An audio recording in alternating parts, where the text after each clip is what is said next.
Welcome, everyone, to Pinfalls and Passports. For those who don't already know, this is a podcast for people just like you who love the sport of professional wrestling and for members of our WWE Travel Community Discord server.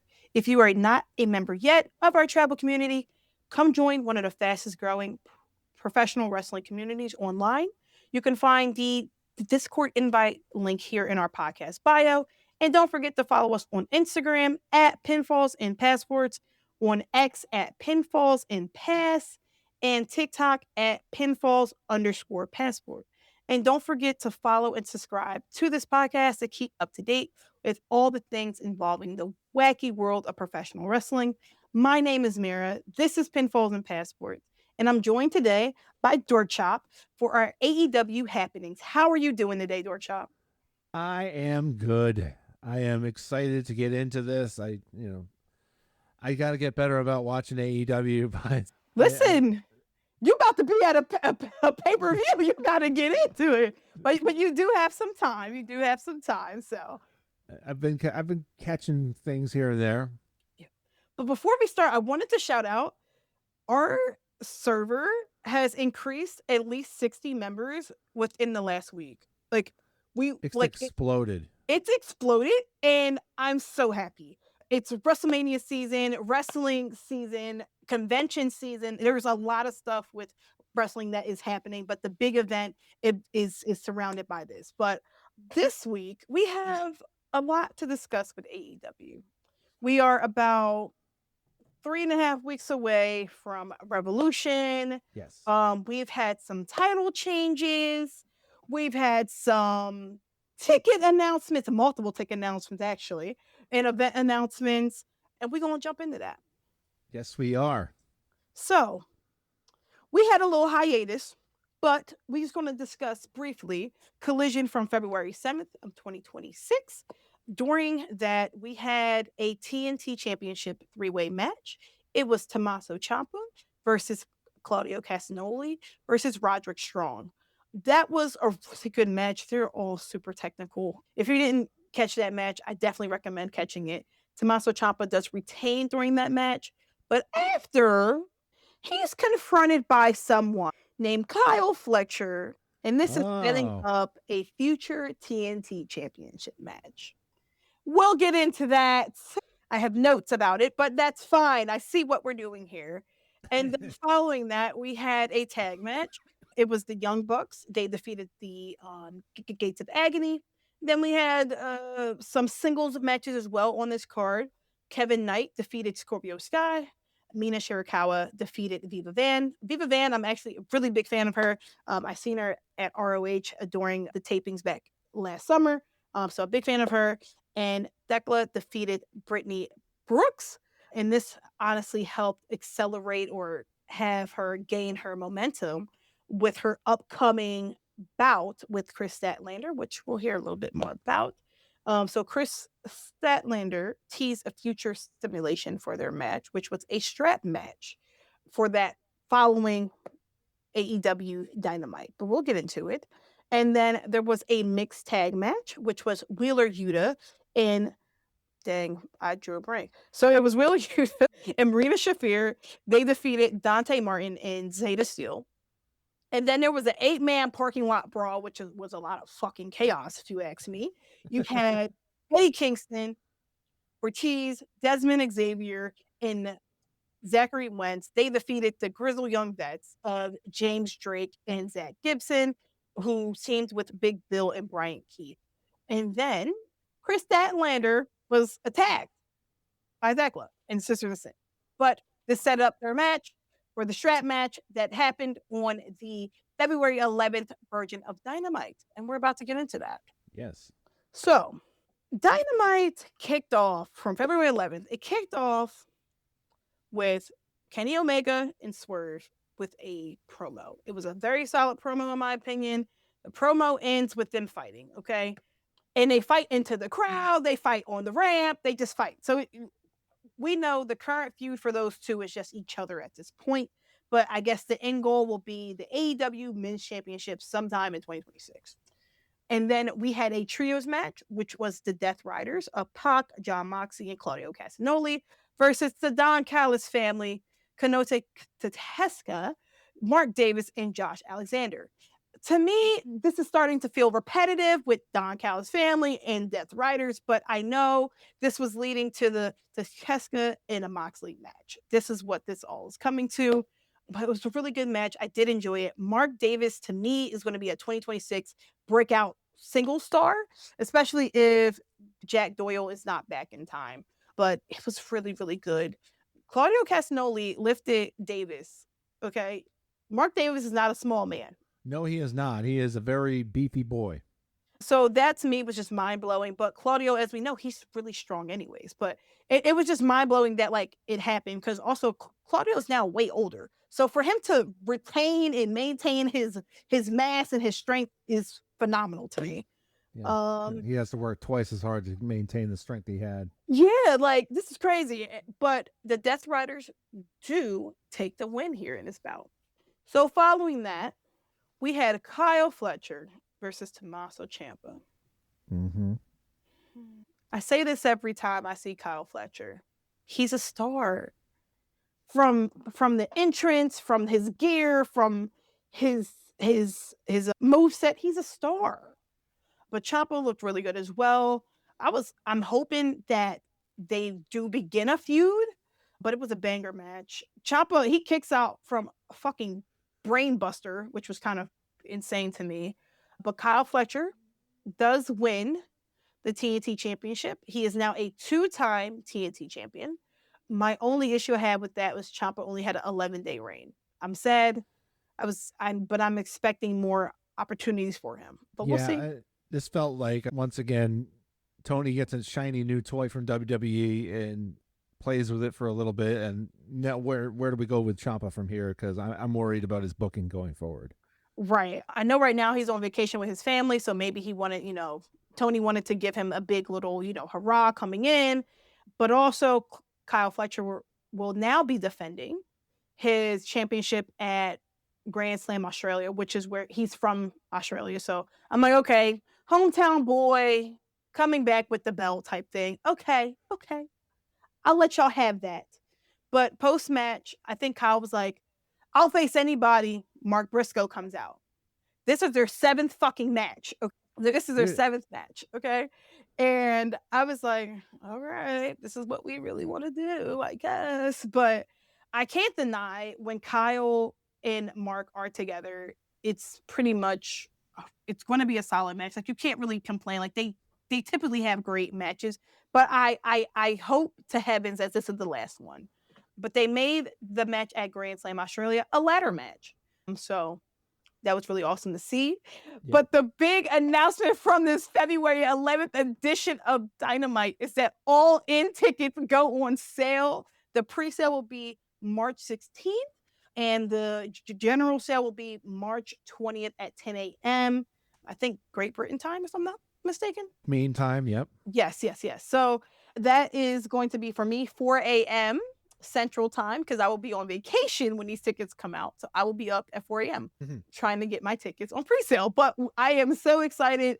And then also today, they announced that Double or Nothing will be in Queens, New York at the Louis Armstrong Stadium, May 24th. So after my birthday, I'm making that 2-hour, 14-minute drive to the stadium to see that. So I'm very excited.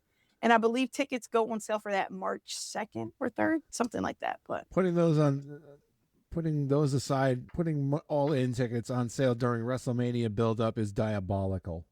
I mean, I have nothing to worry about this time around, so I'm chilling. Rub it in, why don't you? But no, I'm very excited. I've got some events coming up for them. But yes, back to the action. Following that big announcement, we had Daniel Garcia and Clark Connors versus Orange Cassidy and Roderick Strong.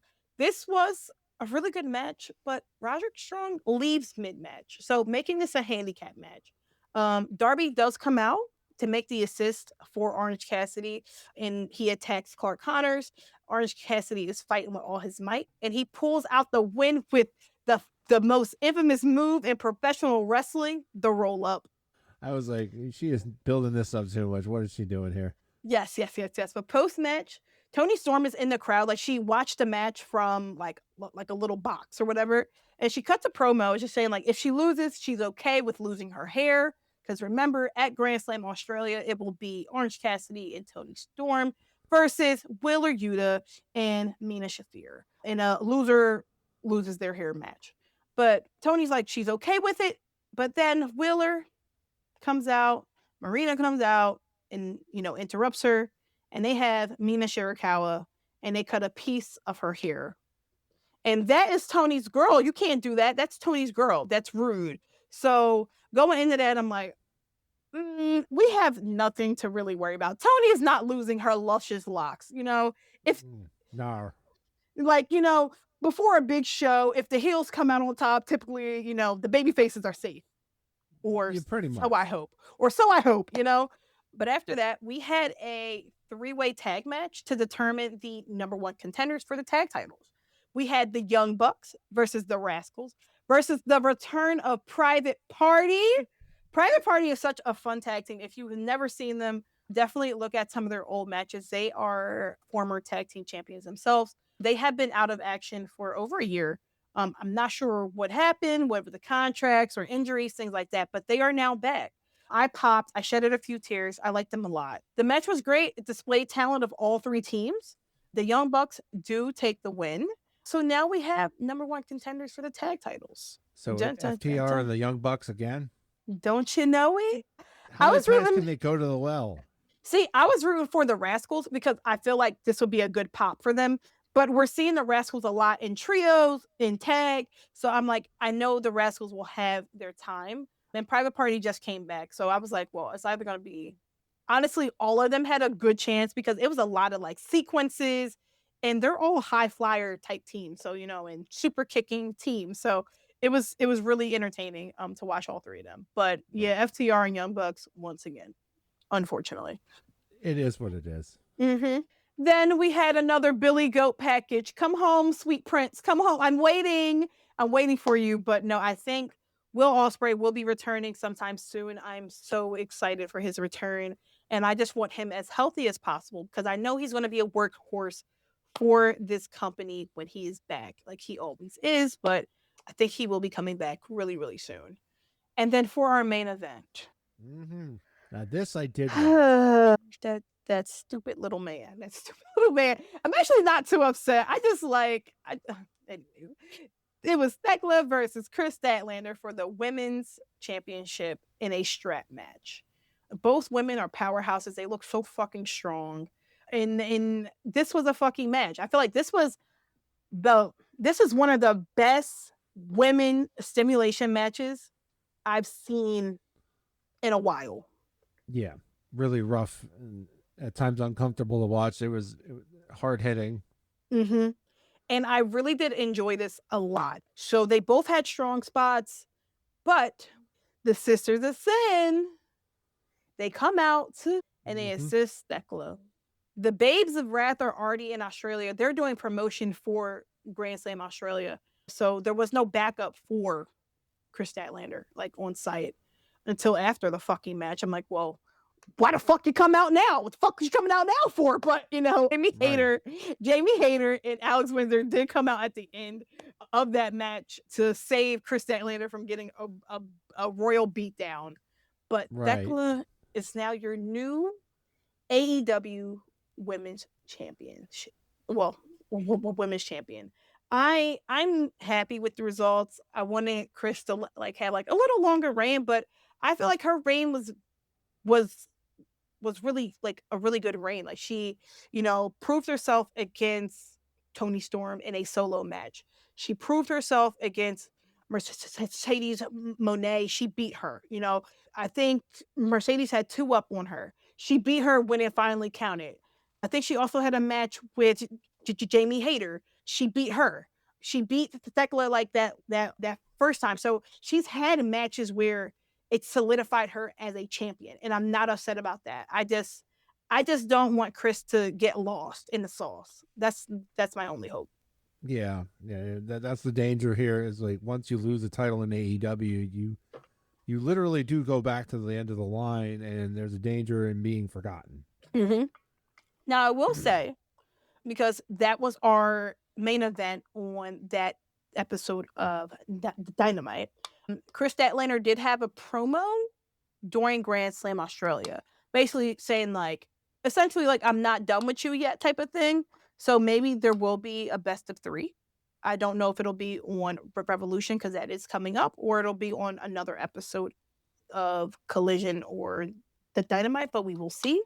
But speaking of Grand Slam Australia, we had we had some good matches on there. Okay, Yes, this felt like a pay per view. it really did. Cozy, you got a fucking show, man. Because Cozy was there. I seen him on TV a couple times, but he got a really good show, honestly. We'll start with the main event. So the main event of that show was for the AEW World Championship, and it was MJF versus Brody King. MJF, he starts out playing mind games as he typically does, leaving ring, going in the crowd, having fun with it.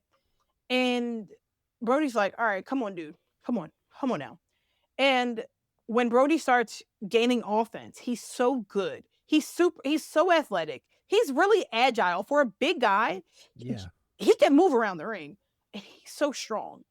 And then I think MJF shouts, oh shit, when Brody picked him up. And I really don't blame him because I would have done the same thing. Brody's like, what, six, five, Yeah. or six, Six, seven, six. something like that. He's so fucking tall. Hey. 6'7", but like he's so tall. And having a grown man pick you up as another, I guess 5'11", 6-foot grown man, you're like, what the fuck? But no, that was really cool to see. But Brody does develop a weak spot in this match. It'll be his knee. So MJF is focusing on that. And MJF is in tremendous shape. He's had interviews with Chris Van Vliet recently, and watching his first interview with Chris to watching the one that just came out not that long ago, it's like he's himself, but he's just matured as a man and as a professional wrestler. Like he's developed his craft and such, but he's so good. MJF does a kangaroo kick, and that went crazy. Like you heard the impact; it was so good. Bandito, he also comes out to encourage his friend because he's like, don't give up, don't tap out, don't give up, don't tap out. And he's just there during like that second half of the match, which I really do love. I love their friendship and all that. MJF has his fucking dynamite diamond ring, as he typically does once again, but the ref clocks it. The ref is like, no, no. So he takes it, and then Brody does gain some offense again, but ultimately MJF retains, which is what I suspected for this. It's not Brody's time quite yet, but I'm glad he had the opportunity to showcase what he can do. He's on a bigger platform now. I feel like this has elevated him. The crowd loves him. So there's a lot more for him to do. But MJF is going to Revolution as champion, and we'll even get into his number one contender at Revolution. So we had Hangman Adam Page versus Andrade El Idolo. And I love what Andrade has changed to make himself essentially more appealing, or just like more interesting for not only the crowd, but just like his own personal craft. Like he has a personality now, I feel like that was really the disconnect his prior times, if that makes sense. Yeah, but it was the Andrade missing. comes out, yeah, like that's what was happening with him. But Andrade, he comes out, he's showboating, but he does look really good. During the match, Andrade takes a selfie with a fan. I think it's someone else that they hired probably. And so does Hangman. But Hangman makes it known that he's a married man. And I said, I know that's right. He's not trying to get into any BS, with AEW and none of that. But both men love to fly all over the ring. Like, Hangman, he has his high flying moves. Andrade has his high flying moves. It was just a really good match between the two men, in my opinion. Andrade attempts to go for the low blow when Mr. Don Callis sticks his nose where things don't belong. But Hangman reverses and he wins the match. He is going to Revolution to face MJF. Yeah, and that was the most obvious direction they were probably going to go once Yep. MJF retained. Yeah. Not mad at the match, I guess, but also not thrilled. seen Hangman in the title scene before. Yep, we've seen him in the title scene before. I think he needs a little break from it, in my opinion. But it's a good heel versus babyface type of match. So we'll see what comes of it. I don't think Hangman wins at Revolution. At least I don't hope, or at least I don't think so.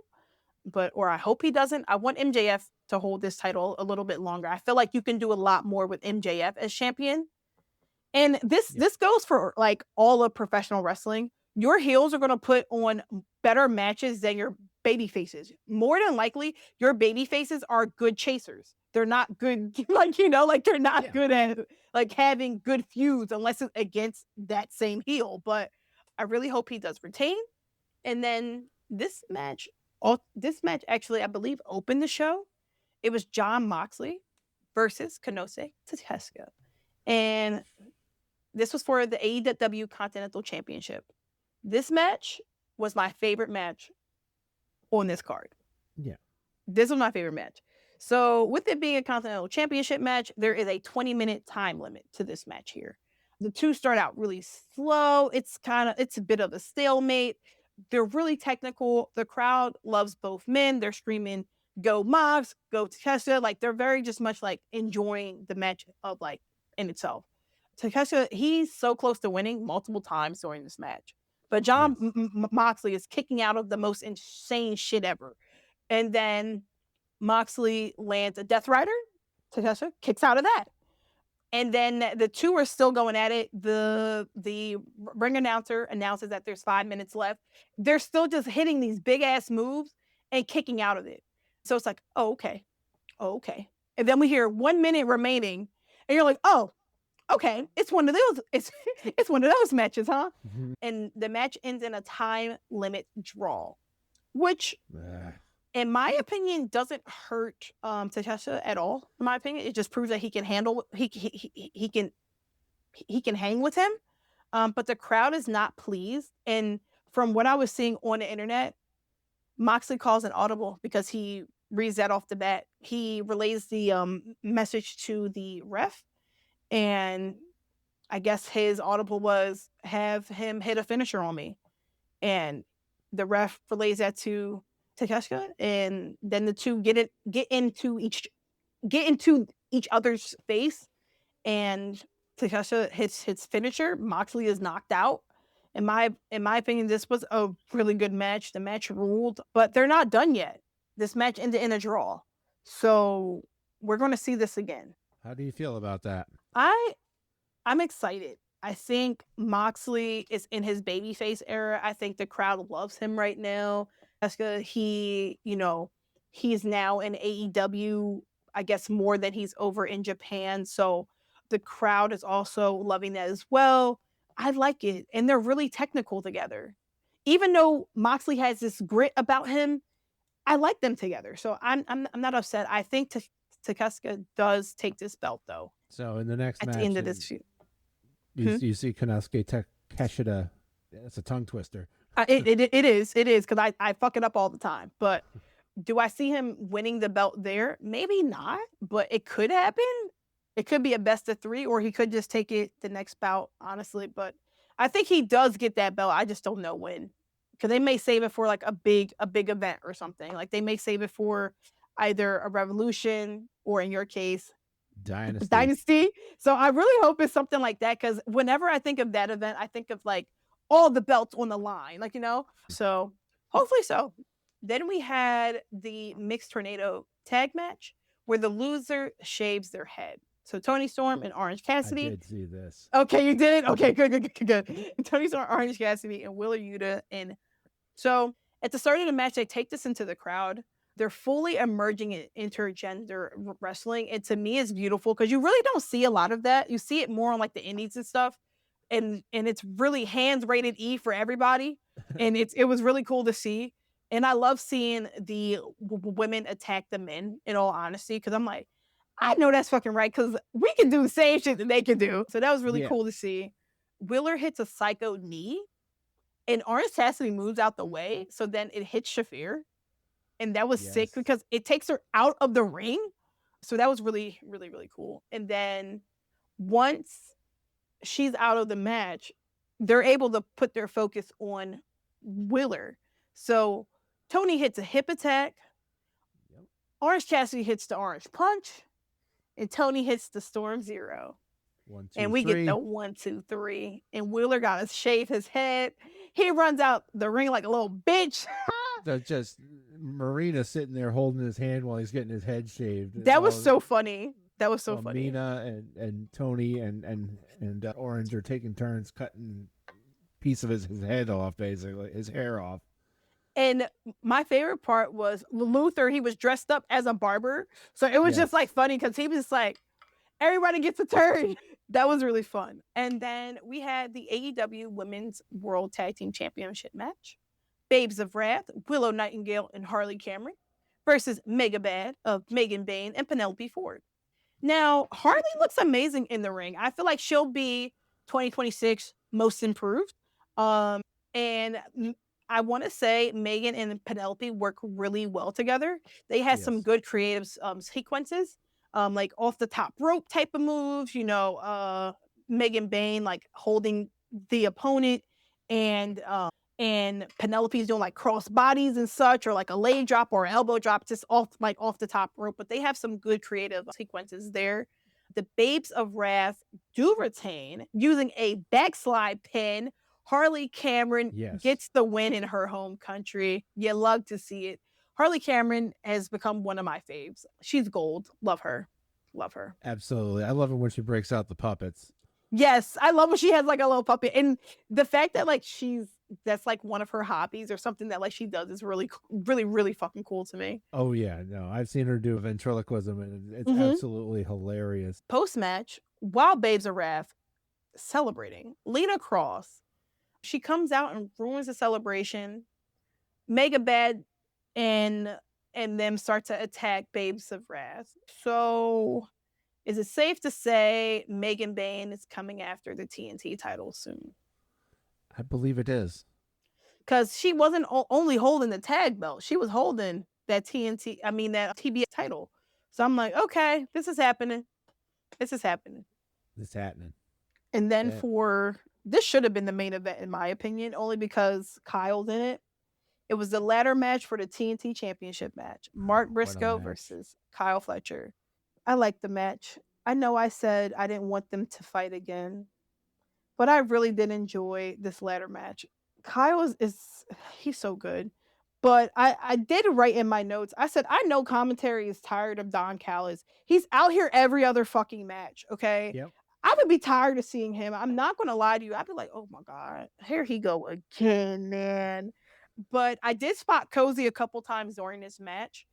He was wearing a bucket hat. I guess that was like a featured merch item that they had out there, and I need that.